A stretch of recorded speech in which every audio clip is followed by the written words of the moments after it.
তুমি কি রবীন্দ্রভারতী বিশ্ববিদ্যালয়ে বাংলা এমএ পড়ছো? এটা কি তোমার 4 নম্বর সেমিস্টার? তাহলে 3টে সেমিস্টার অলরেডি তুমি কমপ্লিট করে চলে এসেছো, কিন্তু এই 4 নম্বর সেমিস্টারে পড়তে গিয়ে তোমার অনেক বাধা আসছে। অর্থাৎ পড়াশোনাটা ঠিকঠাক মতো হচ্ছে না, অথচ এই সেমিস্টারটা ভালো করে কমপ্লিট না করলে তোমার মাস্টার ডিগ্রিটা সম্পূর্ণ হবে না। আর পড়াশোনাটা কী করেই বা করব? এত বড় বড় পাঠ্যগুলোও তো কাছে নেই, একটু আধটু যে পড়বো। পিডিএফ যেটা দেখতে পাচ্ছি সেখানটা পড়ে ততটা ভালো কিছু বুঝতে পারছি না। এরকম অনেক সমস্যা তোমার কাছে রয়েছে। আমি বলবো এক নিমেষে তোমার এই সমস্যার সমাধান হতে পারে। অর্থাৎ তুমি অত্যন্ত সহজে তোমার এই পাঠ্যের মধ্যে যা কিছু রয়েছে তুমি সব কিছু জেনে নিতে পারো, বুঝে নিতে পারো, এবং পরীক্ষার হলে গিয়ে তুমি সেই সম্বন্ধে অনেক কিছু লিখে ফেলতে পারবে। কিভাবে জানার জন্য তোমাকে আমার সঙ্গে যোগাযোগ করতে হবে, কিভাবে জানার জন্য তোমাকে আমার এই ভিডিও অনুসরণ করতে হবে, তাহলে তুমি নিজেই বুঝতে পারবে সেটা কিভাবে সম্ভব। সারদা পাঠশালার তরফ থেকে প্রত্যেক ছাত্রছাত্রীকে জানাই আন্তরিক অভিনন্দন। তোমাদের পাঠ্যের মধ্যে রয়েছে এটি নাটক, যা শঙ্খ ঘোষের অনুবাদ, গিরিশ কার্নাডের রচনা করা হয় বদন। নাটকটার নাম শুনেছ, নাটকটার কাহিনী তোমাদের হয়তো পড়া হয়নি, বা পূর্ণ কাহিনীটা তোমাদের হাতের কাছেও নেই। এখন এই নাটকটার বিষয়বস্তু সম্পর্কে তোমাদের কাছে অতি সহজ ভাষায় যদি আমি ব্যক্ত করে দিই, তাহলে তোমাদের কিন্তু মনে খুব আনন্দ হতে পারে যে এবার আমরা এই নাটকটা সম্পর্কে লিখতে পারবো। আর আমি সেভাবেই তোমাদের সলভ করে দেবার কথা বলেছি, সেভাবেই তোমরা পরীক্ষাতে সুবিধা পাবে, সে কথাই আমি এতক্ষণ বলছিলাম। যাই হোক, আমি বিষয়বস্তুর মধ্যে চলে আসি। দেখো তোমরা শুনে তোমাদের উপকারে আসছে কিনা। যদি উপকারে আসে তাহলে স্ক্রিনে দেওয়া আমার হোয়াটসঅ্যাপ নাম্বারে তোমরা যোগাযোগ করতে পারো। তোমাদের অন্য কিছু প্রয়োজন থাকলে আমাকে বলতে পারো, আমার ভিডিওর মাধ্যমে সেটাকে তোমাদের দেখাবার বা বোঝাবার চেষ্টা করব। এছাড়াও যদি কারো মনে হয় রেডিমেড নোটস নেব, তোমরা আমার সঙ্গে যোগাযোগ করলে আমি তোমাদের নোটস দিতে পারি। তবে আমি এইটুকু বলি, নোটস নেওয়ার থেকে যদি তোমরা আমার অনলাইন ক্লাসে যোগ দাও, বিষয়বস্তুগুলোকে এরকম করে শুনে শুনে বুঝে নিতে পারো, তোমাদের মতো ছাত্রছাত্রীদের অনেক বেশি উপকার হবে। কারণ তোমরা নোটস নিয়ে খুব বেশি পড়াশোনা করবার সুযোগ পাচ্ছ না বা সময় পাও না, সুতরাং তোমাদের বুঝে নেওয়াটা বোধহয় সবচেয়ে বেশি ভালো কাজ। যাই হোক, আসি এবার বিষয়বস্তুর মধ্যে। নাটকটা হয় বদন। হয় অর্থাৎ ঘোড়া, আর বদন মানে তোমরা জানো মুখ। এখানে ঘোড়া মুখ, ব্যাপারটা কি আসছে নামটা শুনলে বোঝা যাবে না, বা বিষয়বস্তুর মধ্যে একটু প্রবেশ করলেও কিন্তু বেশ এলোমেলো লাগবে। আমি বলি সংক্ষিপ্ত বিষয়টা কি। আসলে হয়েছে কি, নাটকটা যখন এখানে একটা নাটকের মধ্যে নাটক হচ্ছে, মানে একটা মঞ্চ রয়েছে, সেখানে একটা নাটক হবে, সেখানে অধিকারী মশাই রয়েছে। এমন সময় একজন নট ছুটে এসে একবারে অধিকারী মশাইকে জড়িয়ে ধরল মঞ্চের মধ্যে। অধিকারী মশাই তো রেগে গেলেন, এই ছাড়ো ছাড়ো, কী করছো তুমি, অসভ্য, এইসব দর্শকরা দেখছে, তা তুমি বলো আগে কি হয়েছে, এরকম করছো কেন? তখন সে বলছে, অধিকারী মশাই আমাকে বাঁচান, আমি বিপদের মধ্যে পড়ে গেছি, ইত্যাদি ইত্যাদি। কি হয়েছে বিপদ? না, আমি সকালবেলা বেরিয়েছিলাম পথে, তা কিছু দূর পথ যাওয়ার পরে অনেকটা জল খেয়েছিলাম বলে হঠাৎ করে আমার চাপ সৃষ্টি হয় শরীরের মধ্যে, এবং আমাকে রাস্তার পাশে বসতে হয়। কিন্তু যেই মাত্র আমি বসবো, তখন অধিকারী মশাই তাকে থামিয়েছেন। চুপ করো, লোকের সামনে এসব কী বলছো আজে বাজে, ঠিক করে বলো। তো সে জানিয়েছে যে যেই মাত্র বসেছি, সঙ্গে সঙ্গে কে যেন গম্ভীর গলায় আমাকে বললো, এই রাস্তার ধারে এসো করো, খারাপ কাজ। আমি চতুর্দিকে তাকিয়ে দিলাম, কাউকে দেখতে পেলাম না। তো ভাবলাম বোধহয় শোনার ভুল, ইত্যাদি ইত্যাদি। ফের দ্বিতীয়বার যখন আবার চেষ্টার পথে গেছি, আবার সেই একই কথা, তখন আমি এদিক ওদিক তাকিয়ে দেখতে পেলাম যে একটা মুখটা ঘোড়া, দেহটা মানুষের, এরকম একটা কেউ রয়েছে। তা আমি সেইখান থেকে ভয়ে দৌড়তে দৌড়তে এখানে চলে এসেছি। আর এই কথা যখন হচ্ছে, তখন দেখা গেল যে মঞ্চের মধ্যে সেই ঘোড়ামুখো মানুষ এসে হাজির। তখন তো অধিকারী মশাই সেই ঘোড়ামুখো মানুষকে দেখে একটু বিস্ময় হলেন, কারণ এরকম তো আগে তিনি কখনো দেখেননি। তারপরে তাকে থামাবার চেষ্টা করলেন এবং তার কাছ থেকে জানতে চাইলেন যে ব্যাপারটা কি, এরকম কি করে হলো, কি কি হয়েছে তোমার? তখন সেই ঘোড়ামুখো মানুষ এই অধিকারী মহাশয়ের কাছে তার বিবরণটা দিচ্ছে, গল্পের বিবরণটা বা তার জীবনের ইতিপূর্বের ঘটনাটার বিবরণ। কি হয়েছিল না, কর্ণাটকের রাজকুমারী ছিল তার মা। এই ঘোড়ামুখো যে মানুষটা তার মা। তো তার যখন বিয়ের সময় হয়েছিল তখন তার পিতা অর্থাৎ এই ঘোড়ামুখোর মাতামহ সে স্বয়ংবর সভার আয়োজন করেছিল। সুতরাং দেশ বিদেশ থেকে প্রচুর রাজপুত্র সেখানে উপস্থিত হয়। তা আমাদের এই রাজকন্যা যত রাজপুরুষকে দেখেছে কাউকেই তার পছন্দ হয়নি। অবশেষে এক আরব দুলাল বা আরব রাজপুত্র তার দিকে আকৃষ্ট হয় এবং শেষকালে বোঝা যায় যে তার দিকে বলতে তাকে নয়, তার যে সাদা সুন্দর একটা বড় ঘোড়া ছিল সেই ঘোড়াটার প্রতি এই রাজকন্যার আসক্তি। রাজকন্যা এই ঘোড়াটিকে দেখে প্রথমে জ্ঞান হারায়, তারপর সে জানায় যে পিতাকে জানায় এই ঘোড়াটিকে সে বিবাহ করতে চায়। তার পিতা প্রথমে বিস্মিত হলেও পরবর্তী সময়ে সেই ঘোড়ার সাথে তার বিবাহ সম্পন্ন হয়। এই ঘোড়ার সাথেই সে দেশ ছেড়ে চলে যায়। ঘোড়া এই রাজকন্যার সঙ্গে 15 বছর ভালোবাসা পাবার পর হঠাৎ সে মনুষ্য শরীর লাভ করে, মানে মানুষ হয়ে যায়। যখন মানুষ হয়ে যায় তখন কিন্তু এই রাজকন্যা তাকে আর মেনে নিতে পারেনি। তো তখন সেই ঘোড়া বলেছিল যে ঠিক আছে, তুমি যখন মানুষ চাও না ঘোড়া চাও, তখন তুমি তাহলে একটা ঘটকি হয়ে যাও। তখন সেই রাজকন্যা ঘোড়া হয়ে গিয়ে বনের দিকে উদ্দেশ্যে ধাবিত হয়, আর আমাদের এই রাজপুত্র সে নন্দনকাননে ফিরে আসে। এই ছেলেটির জীবন বৃত্তান্ত সেখান থেকেই শুরু। সুতরাং তার দেহের অর্ধেকটা, সে ওই মাতৃগর্ভে জন্ম নিয়েছে বলে তার দেহের অর্ধেকটা মানুষ আর অর্ধেকটা ঘোড়া। সুতরাং সে মোটেই শান্তি পাচ্ছে না এবং সে চায় কোনো একটা দিকে নিজেকে নির্বাপিত করতে, হয় মানুষ নয়তো বা ঘোড়া। তখন আমাদের এই অধিকারী মহাশয় তাকে যুক্তি দেয় যে তুমি তীর্থক্ষেত্রে যাও। বিভিন্ন তীর্থের নাম অধিকারী মহাশয় উল্লেখও করেন, কিন্তু ঘোড়া জানিয়েছিল যে সে ইতিপূর্বে প্রায় সমস্ত বড় তীর্থক্ষেত্রকে পরিভ্রমণ করে চলে এসেছে, কোথাও কিছু কাজ হয়নি। তখন অধিকারী মহাশয় জানিয়েছেন চিত্রকূট পাহাড়ে একটি কালী মন্দির রয়েছে, সেইখানে মা কালীর কাছে তুমি যাও। সেই কালী মন্দিরে দেবীর কাছে প্রত্যাশা করে, তাহলে হয়তো তার ইচ্ছা পূরণ হতে পারে এবং তিনি খুব জাগ্রত। যদিও সেই মন্দির বর্তমানে পরিত্যক্ত, তবুও যেন সে সেখানে যায়। এইটি গেল নাটকের প্রথম পর্ব। নাটকের দ্বিতীয় পর্বটা একটু অন্য ধরনের।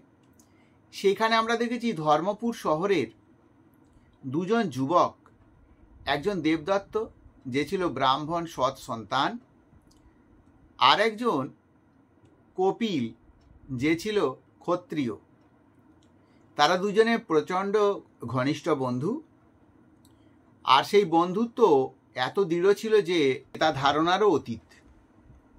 একসময় দেবদত্ত জানালো যে আমি একজন রমণীকে দেখেছি বা একটি নারীকে দেখেছি যাকে দেখে আমার পছন্দ হয়েছে, প্রচণ্ড ভালো লেগেছে, এবং তাকে যদি আমি জীবন সঙ্গিনী রূপে পাই তাহলে আমি ওই পর্বতের উপরের দেব মন্দিরে দেবতার কাছে কথা দিয়েছি যে আমি আমার হাত দুটো এবং মাথাটা তার কাছে দান করব। তো তখন কপিল যেহেতু তার ঘনিষ্ঠ বন্ধু, সে দেবদত্তের কাছ থেকে জানতে চাইল সেই মেয়েটি কে বা কোথায়, তার কি পরিচয়। এইটা জানার পর কপিল নিজে সেই মেয়েটির অনুসন্ধানে যায়। মেয়েটি থাকতো পবন বীথিতে।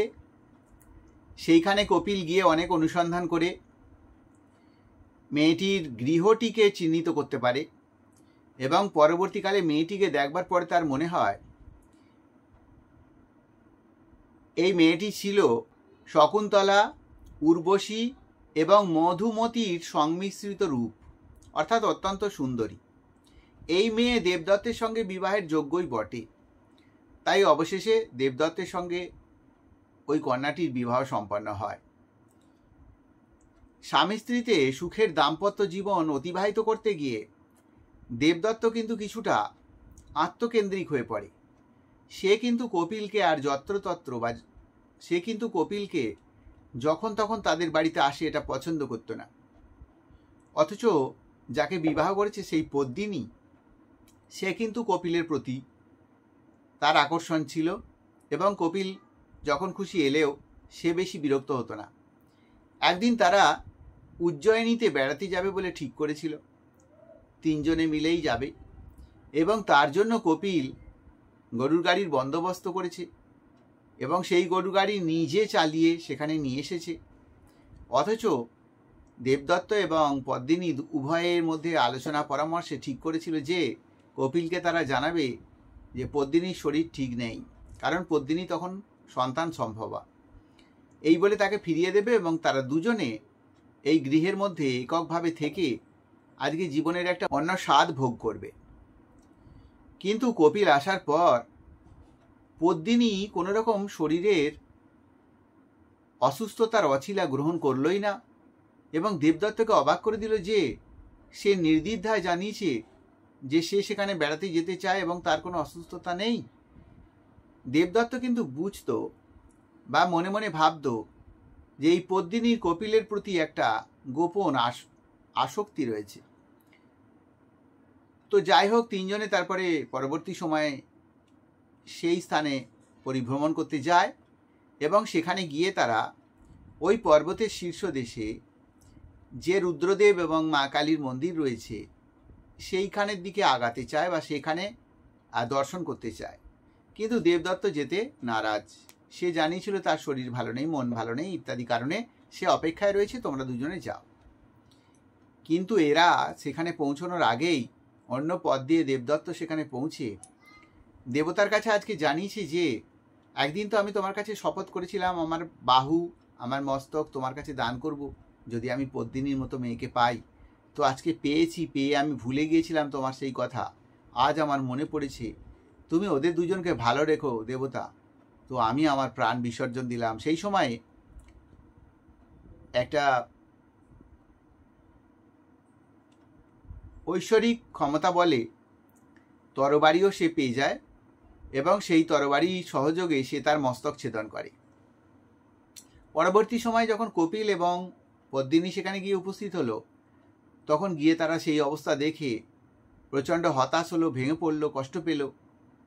আর কপিল যেহেতু তার বন্ধু দেবদত্তকে প্রচণ্ড পরিমাণে ভালোবাসত, তাই সে ভাবলো যে আমারও আর এই প্রাণ রেখে কোনো কাজ নেই, আমিও নিজের আত্মনিবেদন করি বলে সেও সেই তরবারি দিয়ে নিজের মস্তক ছেদন করল। এই সময় কিন্তু পদ্মিনী প্রচণ্ড কান্নাকাটি করলো দেবতাকে অনুসরণ করে এবং তার কাছে জানতে চাইল যে আমি কি করে বাড়ি যাব, কারণ এই দুজন পুরুষ আত্মঘাতী হয়েছে এ কথা শুনে আমাকে তো সবাই খারাপ ভাববে, দুজন পুরুষকে আমি নষ্ট করেছি বা দুজন পুরুষের জীবনকে আমি ব্যর্থ করে দিয়েছি এই কথা বলে আমায় সকলে দোষারোপ করবে। সুতরাং এই বলে মায়ের কাছে যখন অনুনয় বিনয় কান্নাকাটি করে, তখন দেবতা নাকি তাকে জানিয়েছিল যে যদি ওই দুটো মস্তককে যে যার স্কন্ধে স্থাপন করে আর তরবারি দিয়ে একটু চেপে ধরা হয়, তাহলে দুজনেই প্রাণ ফিরে পেতে পারে বা দেবী তাদেরকে ক্ষমা করতে পারে। এই বলে তো পদ্মিনী যথাসাধ্য তার চেষ্টা চালিয়েছে এবং সত্যিই দুজনে প্রাণ ফিরে পেয়েছে। কিন্তু ঘটেছে একটা বিরাট অঘটন। কি অঘটন না, দুজনের দেহ আর মাথা আলাদা আলাদা হয়ে গেছে। অর্থাৎ যেটা দেবদত্তের শরীর সেখানে কপিলের মাথা, আর যেখানে কপিলের শরীর সেখানে দেবদত্তের মাথা। নাট্যকার এই স্তরে ঘোষণা করেছেন যে যার যেটা মাথা সেই মাথা দিয়েই তার পরিচয় এবার দেওয়া হবে। অর্থাৎ কপিলের মাথা দেবদত্তের শরীরের মধ্যে, সুতরাং ওই নাম হবে কপিল, আর দেবদত্তের মাথা কপিলের শরীরের উপরে, তার নাম হবে দেবদত্ত। তো এইটা দেখার পরে পদ্মিনী বুঝতে পারলো যে অন্ধকারে আমি এই ভুলটা করে ফেলেছি, তো কি আর করা যাবে, কিছু করার নেই। তো সুতরাং মাথা যার সে সেই নামেই পরিচিত। তাই আমাদের পদ্মিনী এখন চলে গেল দেবদত্তের সাথে, অর্থাৎ সেখানে রইল কপিলের দেহ আর দেবদত্তের মস্তক। পদ্মিনী এতদিন কপিলের এই সৌসাদৃশ্যময় দেহ, নারীর মতো শৌখিন কটি দেশ বা কোমর, আর চওড়া পুরুষালী বুক, এটা পদ্মিনী লক্ষ্য করেছিল যখন আমাদের এই পদ্মিনীকে কপিল একটি ফুল গাছ থেকে পেড়ে এনে দেবার জন্য উৎসুকভাবে গাছে চড়েছিল তখন। সুতরাং এই রকম একটা সৌষ্ঠব দেহ ওই নারী পছন্দ করত। সেই তুলনায় কিন্তু দেবদত্তের দেহ অত শৌখিন নয় বা দেবদত্তের দেহ অত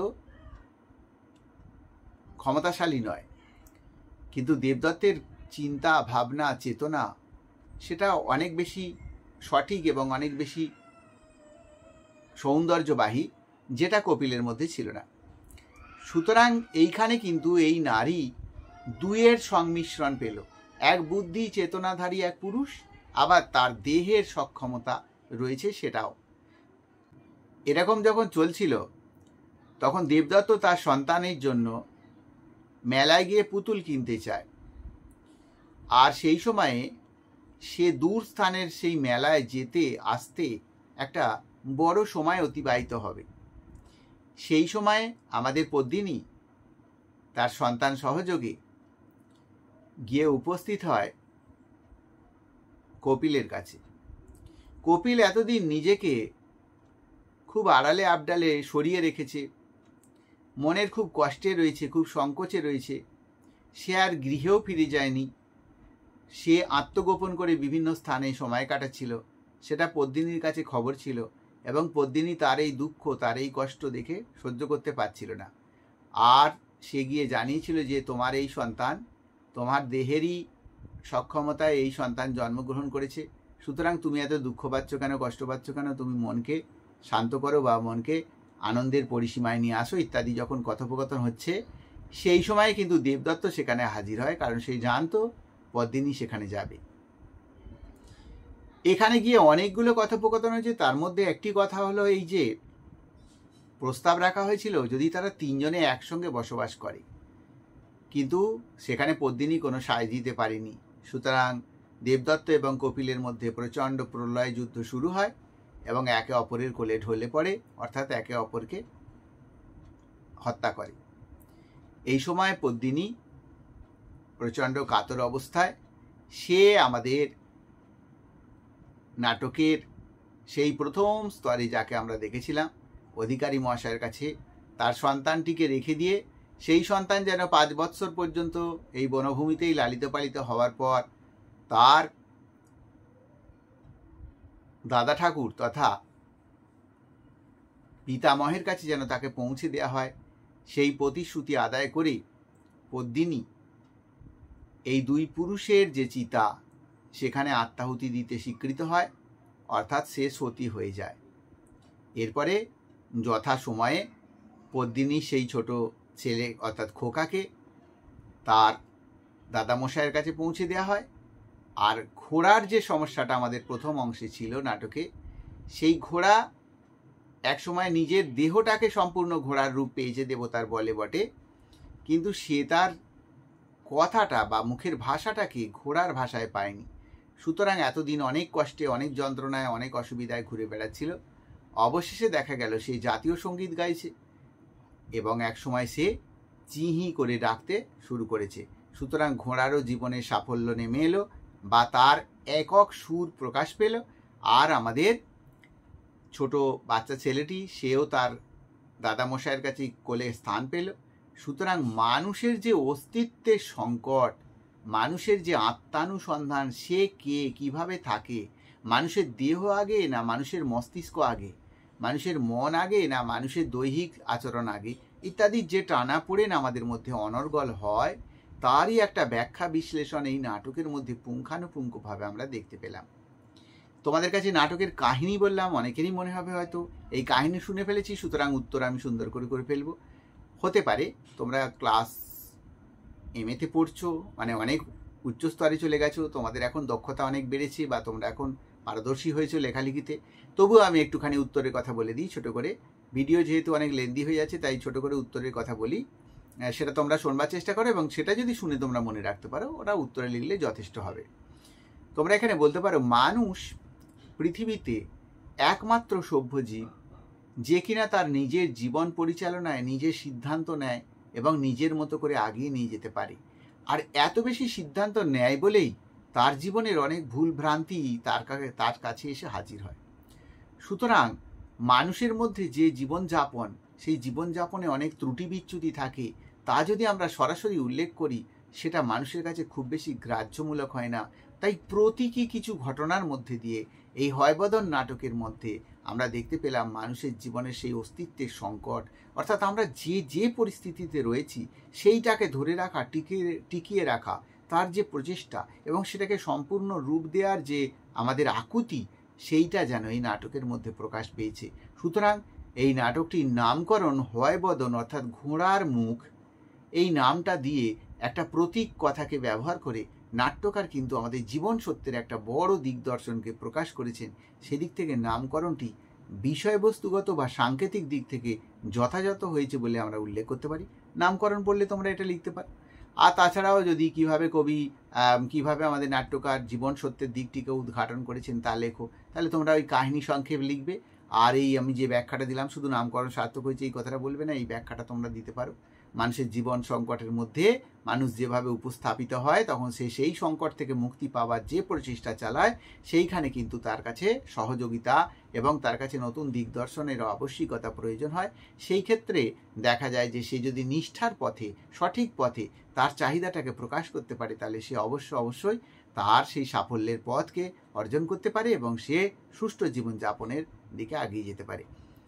এই ছিল আমার বক্তব্য। আমার স্ক্রিনে দেওয়া নাম্বার আছে, তোমরা যে কোনো সময় আমার সঙ্গে যোগাযোগ করতে পারো। আমি তোমাদের যে কোনো প্রশ্নের ব্যাখ্যা, যে কোনো প্রশ্নের উত্তর দিয়ে তোমাদের যদি সাহায্য করতে পারি, আমারও ভালো লাগবে এবং তোমরা উপকৃত হবে। সকলে ভালো থেকো, পড়াশোনার সাথে যুক্ত থেকো, এই বলে এই ভিডিও শেষ করলাম। পরের ভিডিওর জন্য অবশ্যই তোমরা অপেক্ষা করো।